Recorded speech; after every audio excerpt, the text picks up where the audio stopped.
Okay, in this video, we're going to solve an equation for a variable. Sounds easy enough. We're going to encompass the same rules and process that we do with the traditional equation. The only difference is here, I have lots of variables. I have a g, I have a k, I have an n.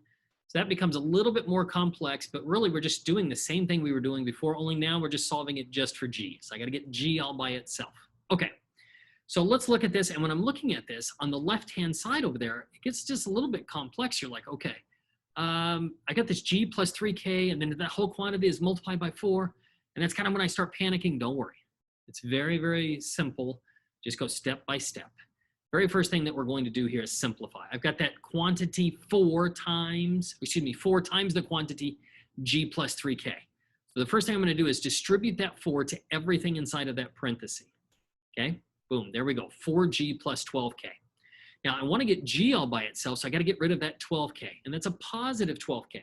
So what I'm going to do is subtract 12k, just like we would a normal equation, right? I mean, if it were 4g plus 12 equals something else, I would just subtract 12. Well, the same thing, I'm just going to subtract 12k. Okay, and as I do that, 12k minus 12k gives me 0. So then it just gives me the 4g, so I'm getting closer to getting g all by itself. 8k minus 12k gives me negative 4k. You notice my ends, I really haven't done anything with. There's no need to yet, right? I don't have any ends to combine it with. Okay, now I've got 4g. I know what 4g equals, but I don't want to know what 4g equals. My goal is to find out what g equals. So now I need to get rid of that 4. Well, that's 4 times g. So what's the opposite of times? That's division. Okay, so I'm going to divide both sides by 4. And as I divide both sides by 4, look at this. 4g divided by 4 gives me 1g. Now, I never write the 1 in front, so it's just g.